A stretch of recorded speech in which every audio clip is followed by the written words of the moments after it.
My name is Alex Bentley. Like many others this year, I am a first-time voter in the general election. Over the last year, this country has witnessed a political transformation with the rise of smaller parties across the country. And the question I'm going to direct at each political candidate is, why should I vote for you? We start off here in Bridgwater, a town just off the M5 between Taunton and Weston-super-Mare. I live here in Bridgwater and I also study at the local college. And in the forthcoming election, people in this constituency will be going to the polls voting for their local candidate from each political party. This constituency stretches from Porlock on Exmoor to the edge of the Somerset Levels. This seat is currently held by the Conservative Party member Mr Littlegranger. Unfortunately, Mr Littlegranger declined for his interview segment to be included in the documentary.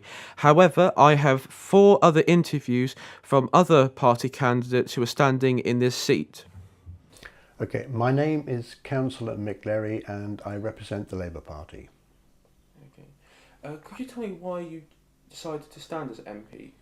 Well, I've lived and worked in the constituency since 1976. I taught in a local secondary school. I've also been part of the National Union of Teachers, so part of the Labour movement, and I've also been a councillor since 2011. I'm leader of the Labour group on Sedgemoor District Council, and so I do understand a lot that has been happening in the last 4 years, and obviously over my time of living and working in the constituency. So that's the reason why I'm standing, and I've been selected by the Labour Party. My name's Julie Harvey-Smith and I'm standing for the Green Party.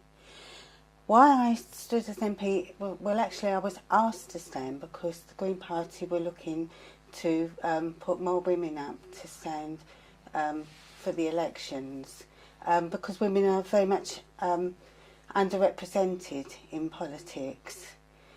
So really that was the main reason I stood, and in 500 seats where the Green Party is standing, 37% are now going to be women candidates. Yep, Stephen Fitzgerald. I'm the member for UKIP for Bridgwater and West Somerset, and I decided to stand for UKIP.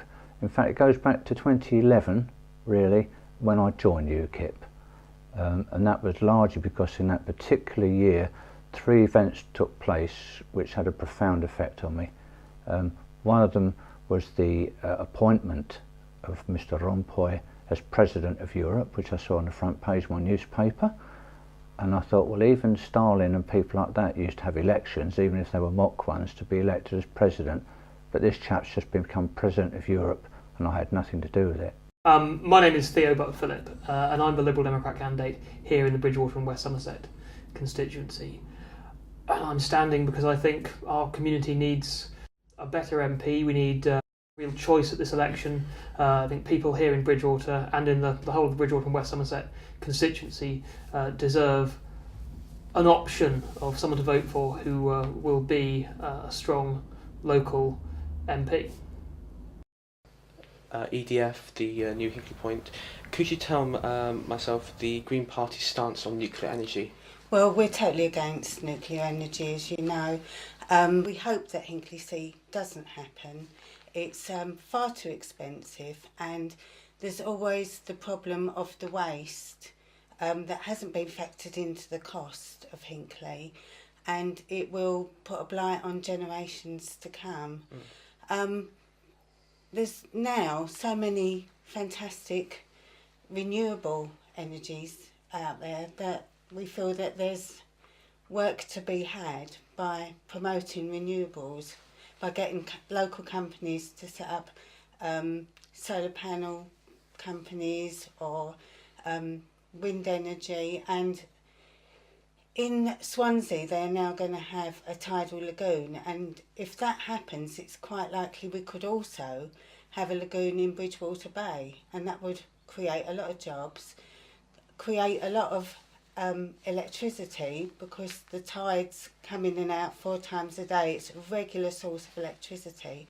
I don't think in the long term it will. When it's being built, there will be a great influx of people that are now currently working on other nuclear plants, so there won't be the amount of jobs that it is sought for local people.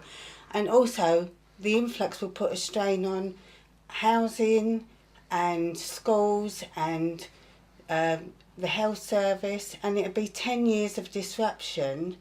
It could even kill, in West Somerset, it could even kill the tourism trade.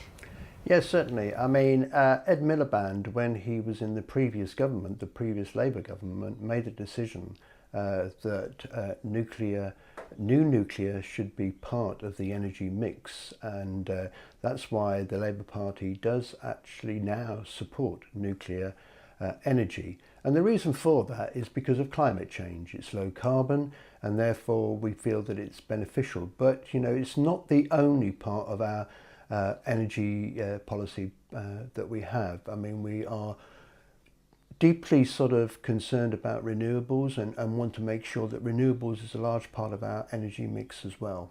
We wouldn't say that it's the most effective way. What we're saying is it's part of that energy mix, and it's an important part, and therefore we're not against tidal barriers, we're not against lagoons, we're not against wind, whether it's onshore or offshore. We're right behind the renewable energy programme. Nuclear energy, we are pro-nuclear energy, but it would be a mix of other energy sources as well. So it would be coal-fired of the right sort of stations, which at the moment are being closed down. We would also have some sustainable stuff, because it's not all off track for us. One of the things we believe in tidal power, barrages across, I mean, you can see the water out there. I believe in barrages, and so does UKIP. Geothermal they believe in. There's a whole range of substances, but what they don't follow is the wind power, because Roger Helmer, our spokesman on it, has looked into it or realised that it's extremely expensive and extremely unreliable. And so, would you want EDF, or would you want another British company? If would you want EDF to build? I don't think we've got any option. I have been scrutinising all of the facts and some of the figures and things like that, but we've got ourselves into such a state now that if we want these nuclear power stations, go to somewhere to build it for us. And I think that's appalling for what should be a first-class nation like ourselves, that we have no longer got the ability to do that. So I don't think we've got any option. So we've had to borrow the money from the Chinese, and we've had to ask the French to build it for us. I think that's a disgrace. However, we must go ahead with it, because if we don't, the lights start to go out. The Liberal Democrat policy at the moment is that nuclear energy should only be given the go-ahead if it's going to be economically self-sustaining, so if it doesn't require government subsidies. Of course, there's a lot of controversy now with the guarantees of the tariffs that will be paid for electricity generated by new nuclear power stations. Of course, that only very closely was passed by the European Commission by one vote very recently, that they were not seen as state aid. That's being challenged by the Austrian government, so we'll see where that one rolls. But the Liberal Democrats, although generally speaking wary of nuclear power, have accepted the possibility of building new nuclear, and indeed given the go-ahead for this scheme. Well, I think that the Environment Agency were dealing with a winter that we hadn't experienced before in terms of the amount of rainfall that we had. We have to recognise there was huge rainfall. In the previous year, we'd had a similar circumstances whereby flooding had taken place in the moors. So this was the second year of it. So on the point of the Environment Agency and the flooding, do you believe the Environment Agency were caught off guard and weren't acting quick enough with the incident last February? Well, that is obviously had been put about, and a blame, if you like, has been placed on the Environment Agency. But what you've got to remember is that the Environment Agency were dealing with a weather pattern that we'd never experienced before in terms of the amount of rain that fell during that winter. So we've got to recognise that. But also the Environment Agency's funding had been depleted somewhat since 2010 as well. So they had less money to spend on flood defence. My son's in the water industry, and he said the entire industry is run on an EU water directive. If you consider the flooding in the Somerset levels, that was all down, all right, you could just, it was excessive rain, but the fact that those ditches were not cleared and no dredging had been done for several years was down to further EU habitat and water directives. And once the directive comes in, you have to obey it. Yeah, it used to be the responsibility of the Rivers Authority, and when that got swallowed up by the Environment Agency, it somehow stopped being anyone's responsibility, and this is where the problem started. So the area wasn't dredged for a decade or more. One of the ways also of stopping the flooding is to concentrate on the higher level area by planting more trees. Then if it does rain, the water gets soaked up before it runs off and runs down to the lower ground. Well, we'd certainly support the new authority which has been set up, combining the government and the local authorities, which is now going to take the lead on management of rivers and waterways in Somerset. So that's a good thing. There's a local body bringing together all the local authorities and central government to make sure that this issue is kept on top of. And then it's a question of making sure that we fund it sufficiently from wherever that money comes from, whether it comes from central government or local government. It's really important that that's properly funded, that we don't make the mistakes we made in the past, which is essentially underfunding things, not doing enough, not dredging enough, and then hoping things will just simply be okay, because they won't. It's something we've got to take seriously, something we've got to fund, something we've got to keep on top of. And what will the Environment Agency, what role would they play in this new body? I think they're one of the partners. They need to be involved, but it's wider than just the Environment Agency. It's got to include the local councils, it's got to involve the landowners, it's got to involve...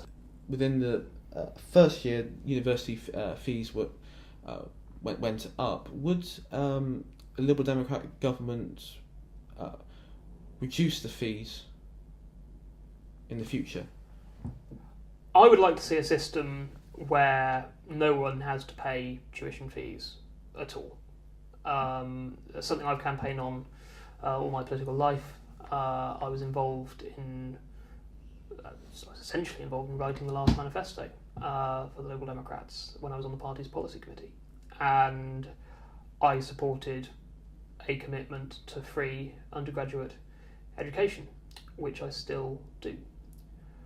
But to ask whether we would reduce fees is a slightly too simplistic question, because whilst I agree with making university education free ultimately, and certainly more accessible, if you reduce the fees but don't change the repayment structure that we have at the moment, all that would happen would be people who leave university and go on to jobs earning 35 plus a year, say, would pay less, and everyone else would probably pay the same amount.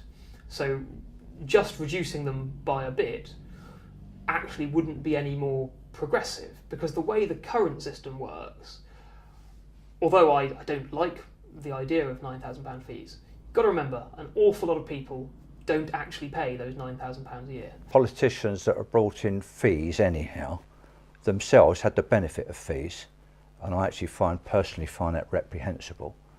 But I feel that the policy that we've come up with, and I have been saying this myself for a long time, is that this country does need certain skills. So if you went through the CBI, they would need A, B, C, D, E, F, whatever it is. And there will be key jobs that require certain specific skills. Now, I believe that if people go to university and they are fulfilling the needs of this country, it might be in medicine, engineering, whatever it is, I think they should not be paying any fees whatsoever. If somebody decides they want to go, and I have known lots of my daughter's friends would just go to university for the sake of it, and they would do what I'll call a soft subject that didn't serve any useful purpose to this country. They just wanted to go there for 2 or 3 years and have a good time. Now, I don't see that ordinary taxpayers should pay for that. Is media a soft subject? No. No, Well, that. what areas would you consider soft subjects? Oh, you've got some really. All right, the history of European architecture. I don't know quite where that leads to. I did, funny enough, I mentioned that one to one of my cousins, and his wife said, "Don't say that." She said, "I did the history of European architecture," and I said, "And what did you do with it?" Well, I didn't. She said, "I just worked in an office." Well, we believe education is everybody's right. It's absolutely everybody's right, and it should be free, a lifelong free thing that people can dip in and out of throughout their life. And yeah, we would absolutely make sure that that was free. And so how, with making universities free, how would the Green Party pay? How would universities run and administer? How would they run their sites and such? They've always, before recent, education always has been free. This country isn't a poor country. We just need to rejig and rebalance the imbalance of some people having nothing and some people having far too much money. If we can just bring that more into a line and get in the taxes that are due, we'll easily be able to revert and go back to free education for everybody. And why shouldn't we? What I would say to you, first of all, is that you probably, as somebody who's going through education at the moment, you've probably seen some of your colleagues who were getting the education maintenance allowance. That has been stopped. For young people 16 plus who were going to college, that used to give them a sum of money to make sure that they saw going to college as worthwhile. They could actually have some money in their pocket. But looking at tuition fees and so forth, those tuition fees have been trebled since 2010. We're looking at those tuition fees to make sure that we will reduce them. It is any one of those 28 commissioners that decide what is going to happen, and don't forget they are unelected. Baroness Ashton was never elected by the people over here. None of those people were elected by their countrymen. They are all there in their own. Mandelson just appeared there for a period of time. He was nominated. Now that means that in effect that all of those people that sit round, all the MEPs that we voted for last summer, don't have any real direct say in anything. We're a pro-European party. I think most people say we're the most pro-European of the three major political parties in the UK. We've been committed to European cooperation from the very beginning, and I think we're going to see a referendum on European Union membership in the next decade or so. I mean, I wouldn't like to speculate on exactly when it's going to be, but it seems to me that this referendum is happening sooner or later. I'm sure the Liberal Democrats will be at the forefront of campaigning for the United Kingdom to stay within the European Union. Very much in support of the European Union. Really, when you think that ever since the European Union has existed, there's been peace in Europe. And having said that, because we believe in democracy, we would have a referendum on Europe to allow people to make that decision again. That seems very high risk. If you're a very pro-European party, we're confident. You're confident, yes. But it seems a very high risk sort of. Well, that's democracy, isn't it? Now moving on to Europe, what is Labour's party position on the EU? Quite straightforward. We want to be part of the EU. We believe there's real benefits for Britain in being part of the EU in terms of not only the way that we can export into Europe, but also the way that we can exchange not only sort of political ideas as well, but we're dead against a referendum. We want to make it quite sure to the British people and also to business as well that our future is in Europe.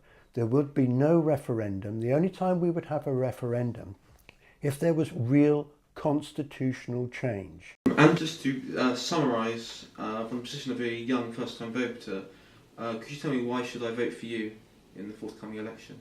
There's 2 points. One is, should you vote? Is it worth voting? And I think absolutely yes.